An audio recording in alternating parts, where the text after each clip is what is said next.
Le mystère de l'atelier de science. Il était une fois, dans un petit village en France, un jeune garçon nommé Émile. Émile était un passionné de science. Depuis son plus jeune âge, il passait ses journées à lire des livres sur les étoiles, les volcans et les inventions étonnantes. Son rêve était de devenir un grand scientifique, comme ceux qu'il lisait dans les livres. Un jour, Émile découvrit une vieille maison abandonnée à l'extérieur du village. La maison était recouverte de lierre et de mousse, et ses fenêtres étaient brisées. Il y avait quelque chose de mystérieux et d'attirant dans cette vieille maison. Émile décida de s'aventurer à l'intérieur pour explorer. À l'intérieur, il trouva une pièce remplie d'objets étranges, des tubes en verre, des machines compliquées, et des livres anciens sur la science. Émile était émerveillé.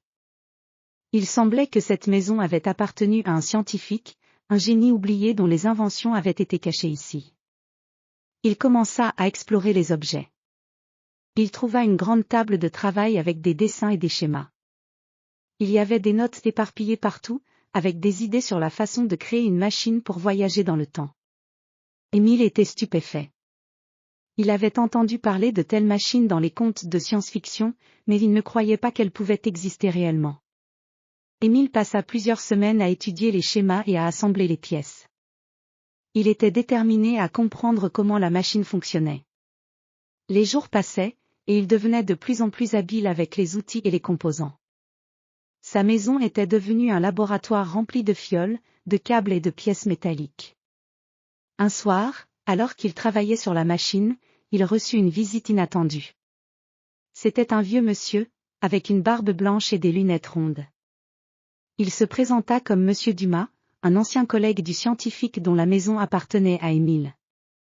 Monsieur Dumas avait entendu parler du travail d'Émile et était venu vérifier l'avancement de ses recherches. Monsieur Dumas expliqua à Émile que la machine était conçue pour voyager dans le temps et qu'elle avait été construite par un célèbre scientifique du passé, nommé Monsieur Lapierre. Ce scientifique avait été un pionnier dans le domaine de la physique, mais ses travaux avaient été perdus avec le temps. Avec l'aide de Monsieur Dumas, Émile termina la construction de la machine. Ils effectuèrent de nombreux essais pour s'assurer que tout fonctionnait parfaitement. La machine était une merveille de technologie, elle avait des cadrans, des leviers et un grand écran pour afficher les dates. Émile était impatient de l'utiliser. Le jour tant attendu arriva. Émile et Monsieur Dumas entrèrent dans la machine. Émile avait réglé la date pour remonter plusieurs siècles dans le temps. Ils enclenchèrent les leviers, et la machine commença à vibrer doucement. Une lumière éclatante enveloppa la machine, et ils furent transportés dans un tourbillon de couleurs et de sons. Lorsque la lumière se dissipa, Émile et Monsieur Dumas se retrouvèrent dans un laboratoire du passé. Les murs étaient ornés de cartes anciennes et de livres reliés en cuir. Ils virent un homme en train de travailler sur des calculs compliqués. C'était Monsieur Lapierre. Monsieur Lapierre était étonné de voir deux visiteurs du futur.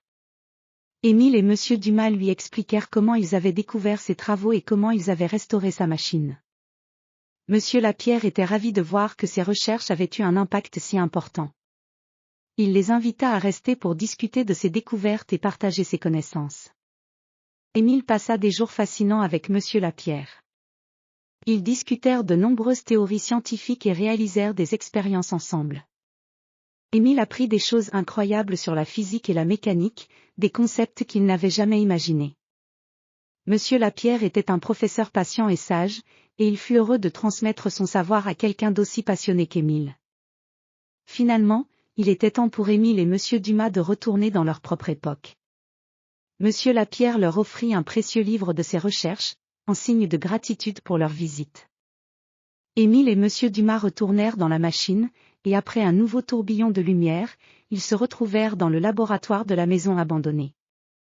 Avec leur retour, Émile se sentit changé. Il avait acquis une compréhension plus profonde de la science et avait rencontré un véritable génie du passé. Il était prêt à poursuivre ses propres recherches avec une nouvelle énergie et de nouvelles idées.